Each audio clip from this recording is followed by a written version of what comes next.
You're listening to Kitchen Table Finance. Join Dave Shotwell and Nick Nauta as they cut through the complexity of financial planning and serve bites of investment advice that are both personal and practical. Hey Dave, how you doing today? I'm doing well, Nick. How are you?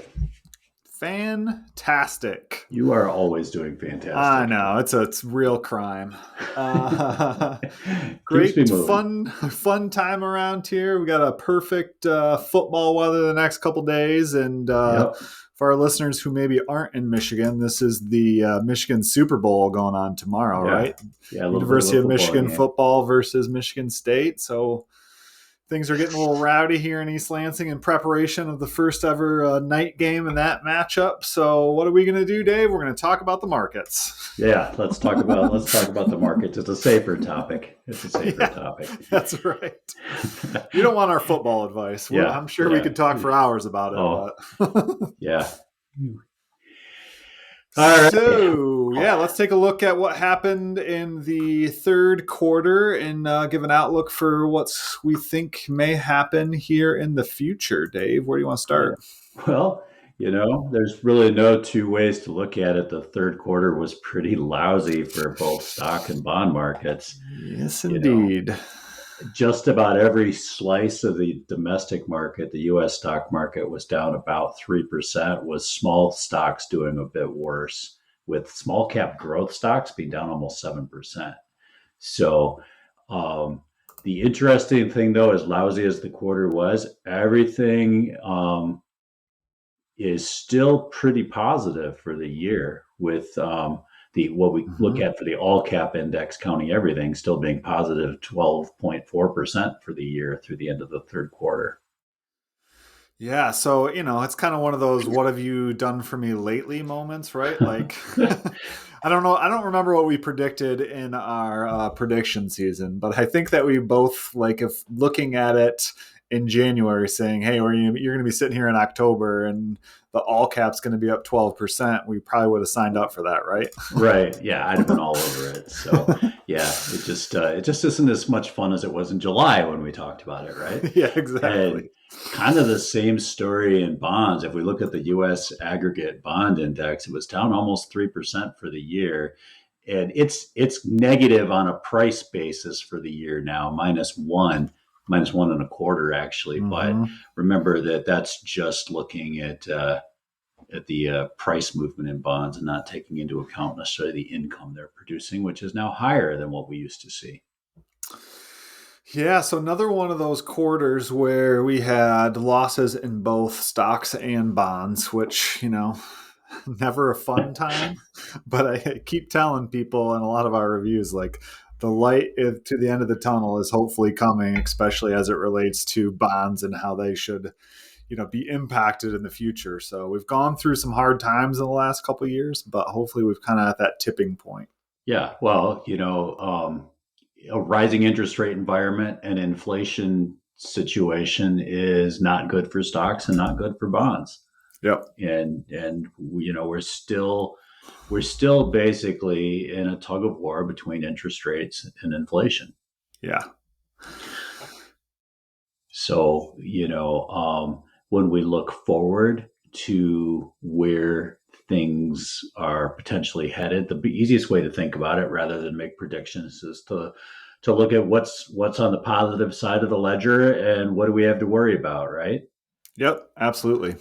And I'm going to preface this by pointing out that these bullet points they're put together by Mario and Eric at East Bay that work with us on our portfolios. And Mario was writing these the first weekend in October here, week before last, as Hamas was attacking Israel. So that wasn't part of the thinking at that point. So it didn't make it as a reason for concern, but obviously it is something that's on our mind at this point, right? As we move into the fourth quarter. And earlier this week, we posted a blog article from Clearnomics that we thought was pretty important on this, because we're getting client questions about it already. Like, what's all this going to mean for the markets, right? Right. And the long story short is looking at the history of Middle East conflicts and their effects on the stock market, going back through the 70s. Um, it's somewhat unpredictable, but at the end of the day, it really comes down to what's going on in the U.S. economy in the background. Yeah. And like think about obvious, like an obvious one for us is the World Trade Center attacks, 9/11. And yes, it had an immediate negative short-term impact on the markets, but the longer-term impact on the market was the fact that we were in the middle of the tech bubble crash. Right. And if you look back at the chart of the market during, say, the tech bubble crash era, say 2000 through 2000, late 2002 ish, the attacks on the World Trade Center are a little blip in that longer line of down. There was a quick downward, but then a recovery afterwards. That Right. if you look, the slope of the line didn't change when you back up like more than a month or two. Yeah. So that's kind of the main takeaway. The other thing is, we both got questions over last weekend, like what if this makes the market fall apart? What are we going to do about it, right? Right. And to me, that answer is the same thing we always do, right? We're not invested based on these global like news headlines, because if we did, if we were going to invest your money based on protecting you from what might happen tomorrow in Israel or the Ukraine or anywhere else on the globe, we'd never be invested, because Right. any particular day you can wake up and something you never thought of is going to move the markets. And it's not like we can, if we're sitting here going, and then the other part of that client question is, if this causes the market to do X, right? And the thing is, the market moves as soon as those headlines are posted, right? I mean, everybody trades stocks right away. Oh my gosh, oil's going to go up and this is going to happen, and makes a bunch of predictions. And anything we do about what's going to come next is basically a guess. Right. The market, the news might be better next and it goes up. The news might be worse and it goes down. But either way, we're grasping at straws, and we're basically trying to time short-term moves that can't be predicted. Right. And that just doesn't get anybody anywhere. Yeah, I love Morgan Housel's advice around stuff like this too, which is, I just think of like most of those people that are doing those things are playing a completely different game than what you're playing. Right. So like, don't get caught up in what's happening with the market, people getting in and out, because they are playing a completely different game than you are. Where our goal is long-term sustainable growth, and most of those people who are doing the trading do not have those same objectives. Well, and to further build on other things Morgan Housel would have to say on this situation, one of his main tenets is don't be financially fragile, right? So that short-term moves like this hurt you. And to put it in simple terms, if you're 40 years old, how your retirement account is doing because of what's going on between Israel and Hamas doesn't mean anything. Where it does mean something is, in your short-term needs, that money should not be in the market because anything can happen. But don't worry about your retirement accounts, because that's 20 years away still. Right. Yeah. So anyway, absolutely. One last thing on the Israel thing. I thought it was interesting that Janet Yellen came out and said that she doesn't think it's going to have any impact on the U.S. Now, keep that with Janet Yellen's kind of switched teams a little bit, where she was working for the Fed, which was independent. Now she's working for the White House, which obviously they have they have a little vested interest in the things that come out of the White House. Right. But I thought it was interesting. She was pretty quick with that. But she also kind of somewhat has to be, because they want to preach stability right now, especially going into an election, right? Right. Well, here's another perspective too that kind of ties that stuff together. So now, the Federal Reserve has raised interest rates because economic growth has been stronger and driving inflation higher. Okay. So now we're sitting here with the Fed's fund rate between 5 and 5.25. 5.25, I think, is where we're at now. I But believe so. Yeah. if so let's war game this here for a second. If the situation in Gaza gets worse, and what usually happens when there's Middle East turmoil is we see the price of oil spike, right? So the price of oil, kind of like interest rates, is fuel or the brakes on the economy. If if the Fed is trying to slow inflation down and slow the economy down and is raising interest rates to do it, but gas prices spike instead, that has the same effect. And we're sitting here waiting to see if the Federal Reserve is going to need to continue to raise interest rates. Well, my expectation would be if oil slows the economy down, they've done the job for the Right. Fed, right? Mm-hmm. And so we're probably, it's not so, not that any of this is a good thing. It's just a different way of getting to the same ends as far as the Federal Reserve goes. And if it slows the economy down more than what the Fed wanted, they can lower interest rates now because we're no longer at zero.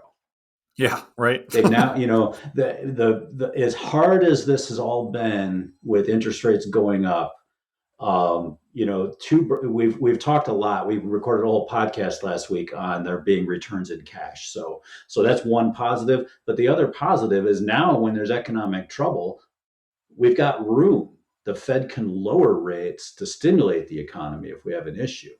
Right. And, when they're already at zero and something happens, there's not a lot they can do. Yeah.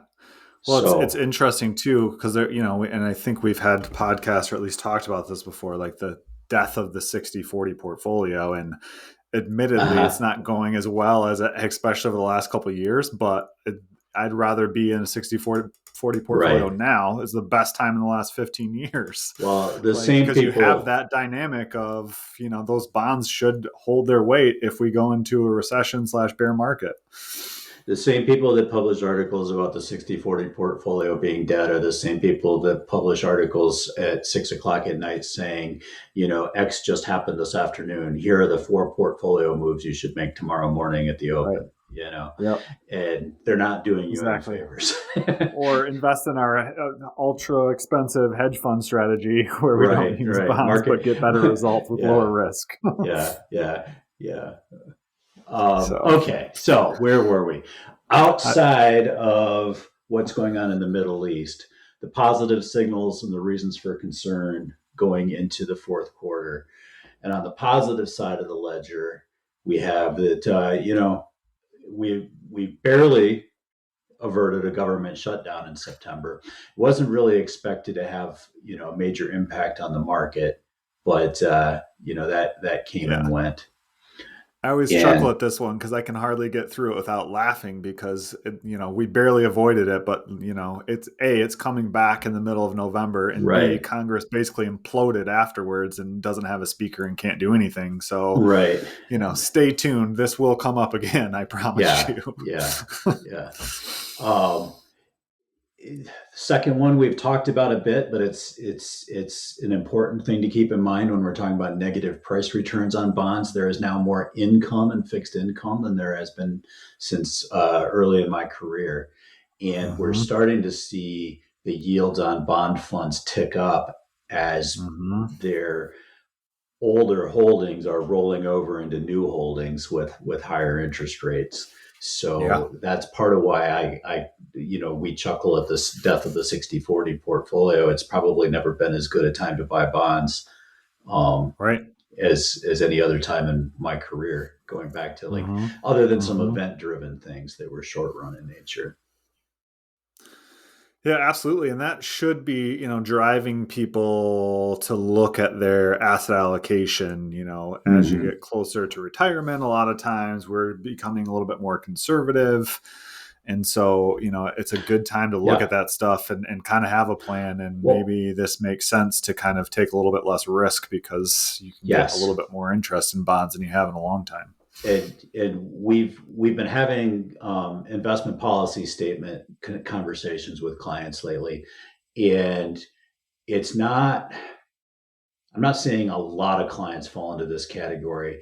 but there are a few where it's been like, okay, I've never been really totally comfortable with the amount of risk I'm taking. It really does get to me, and I wouldn't mind making my portfolio a little bit less risky. Well, that trade-off's not nearly as bad right now from my point of view as Right. an advisor. If I say we're going from 70% stocks to 60% stocks, we're moving 10% more into bonds. Yeah, yes, that does dampen our expectations for future returns along with reducing volatility. But that trade-off is better now than, say, when interest rates were at rock bottom and moving money to bonds was basically just a hedge against volatility. It wasn't providing a lot of income.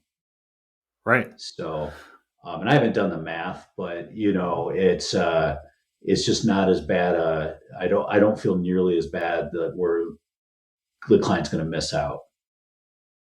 Right. Well, I mean, you look at a bond portfolio that's yielding 5, you would assume that the return should be about 5-ish.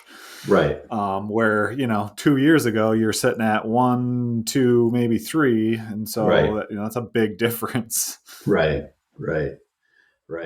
So the third item on the positive side of the ledger is the labor market remains strong.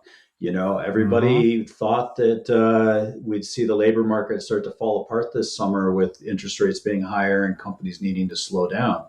And it just keeps on trucking. So, Yep.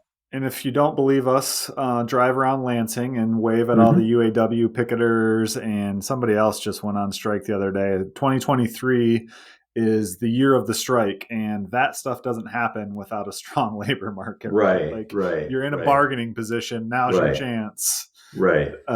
So that's been a bright spot here, and for sure, pretty much every economist, when we did our prediction episode back in the beginning of the year, was saying that by now we'd be in a recession of some sort. Yeah.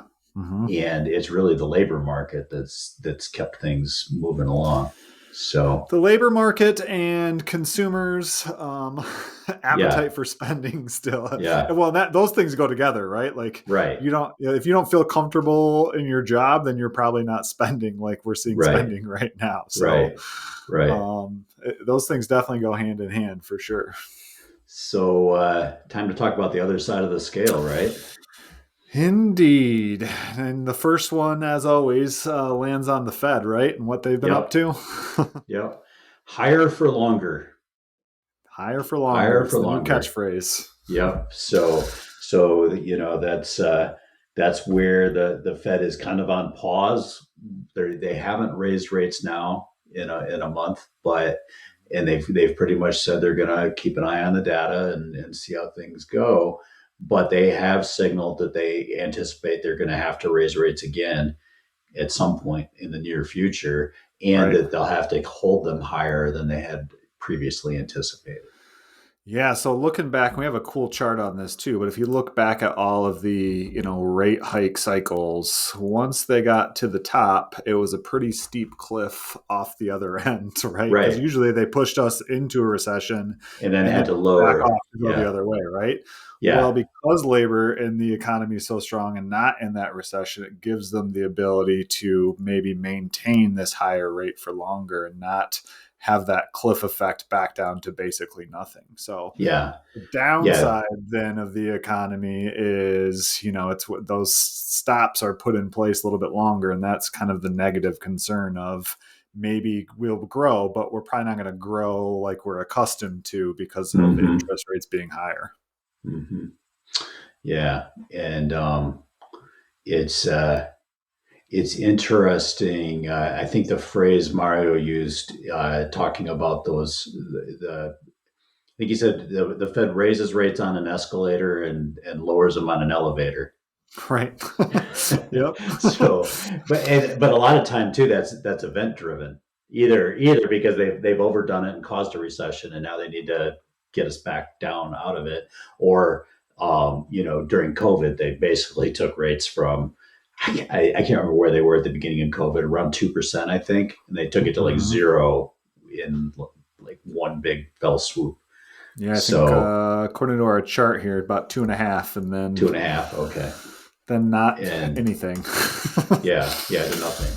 And Yeah. same thing, when the World Trade Center attacks took place, different things like that. The first thing they do is we're going to drop rates 0.5% tomorrow, Yep. get things moving again. So, Yep. all right. Yeah, that's the balance of the scales right now. Mm-hmm. Um, and it's still in the hands of inflation, that tug of war, inflation and interest rates.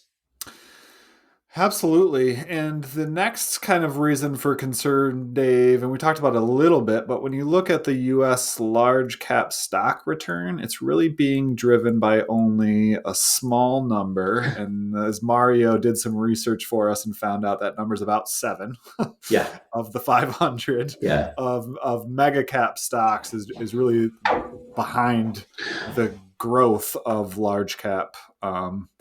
So you want to explain like why is that nerve Well, wracking for people? Why is that a potential you concern? know, it basically it comes down to the fragility of the rally that we saw in the first half of the year, and quite simply, when it's a handful of companies that are really doing well, while the 493 other companies in the S&P 500 are basically neutral for the year, it leaves a narrow. It means investors are drawn to those particular companies, but they're not like drawn to the market as a whole, right? Right. And so Mm-hmm. more can go wrong more quickly. Right. And if those are the only companies people want to invest in, and the price keeps getting driven up, eventually people aren't going to want to buy them anymore at that price, Mm-hmm. and then there's nowhere to go but down.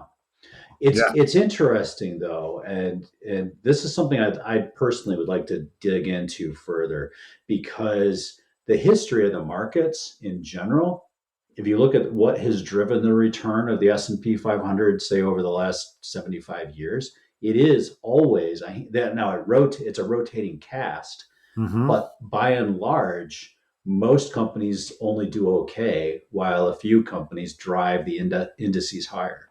Right. And and while I think like the failure record of publicly traded companies is ultimately somewhere around 40%. Mm-hmm. So, it's like 10 or 15% of the companies in the S&P 500 that have driven most of the returns historically. So Yeah. while it is a cause for concern, I'm not sure it's really that much different than normal. It just kind of has more headlines attached to it right now. Yeah, well, and it's interesting that you mentioned that because it's also why people are like, when you look at that, you say, well, why don't I just buy those 7 companies, right? Like, Well, the problem is because you'll never know who they are until it's too yeah, late, yeah, number right, one. But it right, gives you that like fool's gold of, well, maybe I can do that. And that's why, yeah, we see people make individual stock selections, take on a lot of risk, and it usually doesn't end up well for right, them, right? right. Well, we preach the idea of value investing, and it's the opposite of value investing, really. Right. Yeah. And if you go buy Google, Apple, Amazon right now, you're not buying value stocks. You're buying hoping that they keep momentum going, because their price to earnings ratios are to the moon, as the kids would say. Right. Mm-hmm. So, what you want to do is find those stocks that have been left behind, because then those are going to be the ones that are going to rise up to meet those others when the market, kind Right. of kind of normalizes a little. Yeah. Yep. So, all right. Well, we've got one more on the reasons for concern list, and we've seen international stocks struggle a bit the last few months, as the U.S. dollar has strengthened, and that's negatively impacted the return on non-U.S. stocks, and that's likely to continue in this high interest rate environment. Yeah, it's one of those things, non-US stocks and also like multinational US companies. And we've Mm-hmm. had this conversation before. We get a lot of clients, why do we buy international? Look how good the S&P 500 is doing. Why don't we just buy that, right? And then, again, these things are cyclical, and we don't like to make bets on that, because what we find is when we include everything in a diversified portfolio, we usually end up in about the same place, but we take a ton of less risk by doing it that way, right? Right. Right. So it's just another reminder that, these things kind of go in phases. Yep. And the main thing is just be ready to rebalance between them to take advantages of the highs and lows. Absolutely. So, with that, Dave, as always, to our listeners, we'll post some of these charts on our website in the show notes. You can check these out. You can check out our blog post on this and some of the other resources that we mentioned. If you have questions on what happened last quarter or kind of what the outlook is for the end of 2023 and into 2024, feel free to shoot us an email at srbadvisors.com. As always, been a pleasure, Dave. It's been great, Nick. Thank you.